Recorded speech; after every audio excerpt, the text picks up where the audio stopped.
Hello everyone, welcome to another video of class 6 history chapter number 1. मैंने अभी तक काफ़ी चीज़ें पढ़ा दी हैं और इस चैप्टर की पूरी प्लेलिस्ट है मेरे चैनल पे, आप लोग जाकर के देख सकते हैं। सेकेंड, अब हम लोग पढ़ने वाले हैं that finding about past, past को ढूंढना, पास्ट के बारे में ढूंढना। पास्ट में क्या ढूंढेंगे हम लोग कि लोग क्या चीज़ें यूज़ करते थे, हैं वो लोग पढ़ते लिखते थे, कैसे पढ़ते थे, ये सब चीज़ें हम लोग पढ़ने वाले हैं आज के इस वीडियो में, इस टॉपिक में। तो पास्ट को हम किस तरीके से ढूंढ सकते, मतलब ढूंढ सकते हैं, या तो पढ़ के या तो खुदाई करके, है ना, खुदाई करके हम सामान निकालें। तो पढ़ के हम लोग जो चीज़ें ढूंढ सकते हैं वो क्या है, मनुस्क्रिप्ट्स। मनुस्क्रिप्ट्स यानी मनु मतलब क्या होता है, एक लैटिन वर्ड है, इसमें मनु का मतलब होता है हैंड। आराम से पेशेंस से बैठो, समझ में आएगा सब कुछ। मनुस्क्रिप्ट्स वो होते हैं, ये एक तरीके के जैसे हम लोगों की नोट्स कॉपी होती है, हम लोग लिखते हैं ताकि एग्जाम के टाइम पे पढ़ सके। वैसे पुराने टाइम पे लोग लिखा करते थे, किस पे लिखते थे, लीव्स में। बिर्च, बिर्च क्या होता है, बिर्च, बिर्च एक तरीके का बार्क मतलब एक स्पेशल चीज, वो लोग कॉपी जैसे हम लोग के पेजेस होते हैं वैसे वो एक तरीके का पेज टाइप बनाते थे पुराने टाइम पे। किससे, पेड़ के बार से, यानी पेड़ के तने से वो लोग एक स्पेशल टाइप का पेपर टाइप जैसा बनाते थे, बिर्च जिसे कहा जाता था। ठीक, उस पर वो लोग लिखते थे, लीव्स पर लिखते थे, हैं, और ताकि हमारे जितने, और लिखते क्या थे ये लोग इसमें, जैसे प्लेज हो गए, पोएट्स हो गए, पोएम्स हो गई, और जितनी पुरानी चीज़ें हुई, कई राजाओं की बायोग्राफीज लिखी होती थी, है ना, जैसे अकबर की अकबरनामा हुआ, राजाओं की बायोग्राफीज लिखी होती हैं। तो ये सब चीज़ें मनुस्क्रिप्ट्स में आती हैं। मनुस्क्रिप्ट्स वो होते हैं जो हैंड रिटन नोट्स होते हैं, लोग लिखते थे कहाँ पर, पेड़ पर या लीव्स पर इतने ज़्यादा सस्टेन नहीं कर सकते हैं।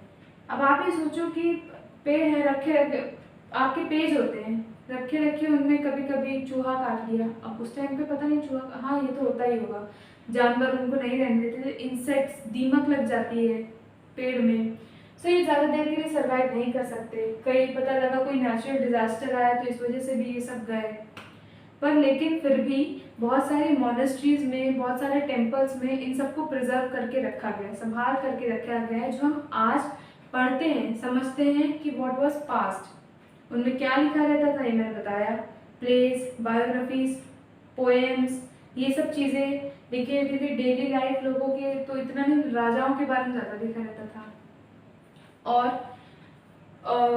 किस लैंग्वेज में लिखा रहता था, संस्कृत में, संस्कृत, देवों की वाणी, और प्राकृतिक में, प्राकृतिक, और तमिल में भी लिखा रहता था। तो इन बेसिकली इन 3 लैंग्वेजेस में लिखा रहता था, हम लोगों के पूरे मनुस्क्रिप्ट्स रिटन होते थे। ठीक, लेकिन ये ज़्यादा सस्टेन नहीं करते थे, इसीलिए मनुस्क्रिप्ट जैसे टाइम आगे बढ़ा तो हम लोग मनुस्क्रिप्ट से इंस्क्रिप्शंस में आ गए। इंस्क्रिप्शंस क्या होते हैं, यही लिखना ही होता है, लेकिन ये किस में लिखते हैं, कोई हार्ड सरफेसेस जैसे कि स्टोन्स में। मनुस्क्रिप्ट्स में हम लोग सॉफ्ट सरफेसेस रहते थे, जैसे पेड़ की लीव्स वगैरह में लिखते थे, लेकिन इंस्क्रिप्शंस में क्या होता था, हम लोग हार्ड सरफेस पे लिखते थे, जैसे कि स्टोन्स पे। एक राजा का जैसे कोई आदेश आता था तो वो इन्हीं इंस्क्रिप्शंस, यानी जो स्टोन पे लिखावट होती है, जो लिखा गया है, उसे हम लोग इंस्क्रिप्शन कहते हैं।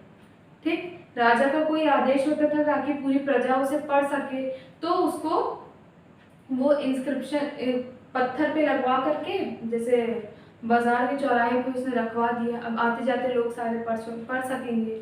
ठीक है, सो इसके भी बहुत सारे फायदे होते थे, नुकसान होते थे। अब अगर हम इंस्क्रिप्शंस के फायदों की बात करें तो क्या होगा कि हमको एक बार लिखना पड़ रहा था, कोई भी राजा का ऑर्डर आएगा तो अब एक एक कई बार घूम घूम के बताना पड़ेगा। अगर हम मनुस्क्रिप्ट को यूज़ करते उस टाइम पे तो कितने घर होंगे, कितने घरों तक पहुंचाना पड़ेगा। इससे बेटर है इंस्क्रिप्शंस। ऐसे तो है नहीं लोग बाजार नहीं जाएंगे, तो एक दो जगह पर उन लोगों ने वो पत्थर रखवा दिए। ठीक, तो इसकी वजह से वो लोग आराम से पढ़ सकते हैं। सेकेंड, क्या है कि इंस्क्रिप्शन क्या होते थे कि ये बहुत लंबे टाइम तक सर्वाइव कर सकते थे एज कम्पेयर टू मनुस्क्रिप्ट्स। मनुस्क्रिप्ट्स क्या है, कीड़े खा गए, इधर उधर हवा चली उड़ गए, लेकिन इंस्क्रिप्शन ऐसा नहीं है, ये बहुत हार्ड सर्फेसिस के होते थे और बहुत लंबा सर्वाइव कर सकते थे। अब इसके डिसएडवांटेजेस क्या होंगे? अब ये बताओ इंस्क्रिप्शंस पे लिखा कैसे जाता होगा? ऐसे रख के ऐसे खुदाई करके लिखा जाता होगा ताकि ये बना रहे, पर लेकिन इसको लिखने में कितनी मेहनत लगती होगी, है ना। मैन्युस्क्रिप्ट्स में क्या है, एक पंख देखा ना, पुराने टाइम में पंख जैसा उठाते थे, ऐसे लिख डाले हो गया। लेकिन मैन्युस्क्रिप्ट्स इंस्क्रिप्शंस में क्या है, बहुत मेहनत लगती होगी लिखने के लिए। एक जगह से दूसरी जगह मैन्युस्क्रिप्ट्स को आराम से लेके जा सकते हो आप, कॉपी अपने हाथ में आराम से लेके जाओ। लेकिन अब मैं ये कहूँ, आप अपने नोट्स इतने बड़े पत्थर में लिखो और उसको लेके स्कूल जाओ तो वो बहुत डिफिकल्ट हो जाएगा। ठीक है, तो इंस्क्रिप्शंस के ये एडवांटेजेस थे, ये डिसएडवांटेजेस थे।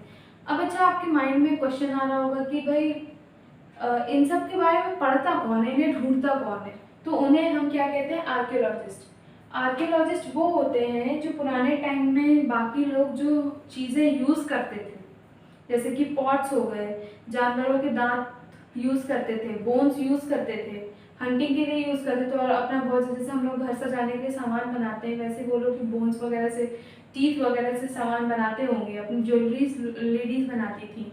तो इन सबको ढूंढने का काम और इनको समझने का काम किसका होता है? आर्कियोलॉजिस्ट का। ये लोग सामान ढूंढते हैं, उसे पढ़ते हैं, ठीक। दे स्टडी द ऑब्जेक्ट्स, ये ऑब्जेक्ट्स को स्टडी करते हैं। और वहीं अब बात रही हिस्टोरियंस की, दे स्टडी द पास्ट। ये पास्ट को तो दोनों ही स्टडी कर रहे हैं, लेकिन ये थ्योरेटिकली स्टडी करते हैं। थ्योरेटिकली कैसे? मनुस्क्रिप्ट्स को आर्कियोलॉजिस्ट ने ढूंढ कर लाया, ऑब्जेक्ट्स यानी ये मनुस्क्रिप्ट्स और इंस्क्रिप्शंस। अब हिस्टोरियंस का काम ये होता है कि वो मनुस्क्रिप्ट्स को और इंस्क्रिप्शंस को पढ़ें।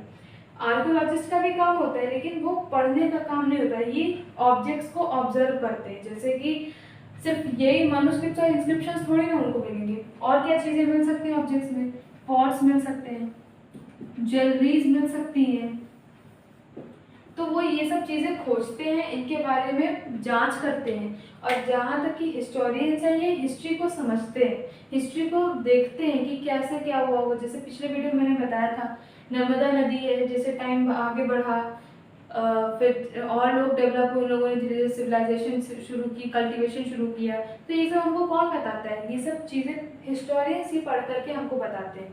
तो एक तरीके से अगर हम कहें कि दोनों का काम अलग एक ही है, बस करने का तरीका अलग है।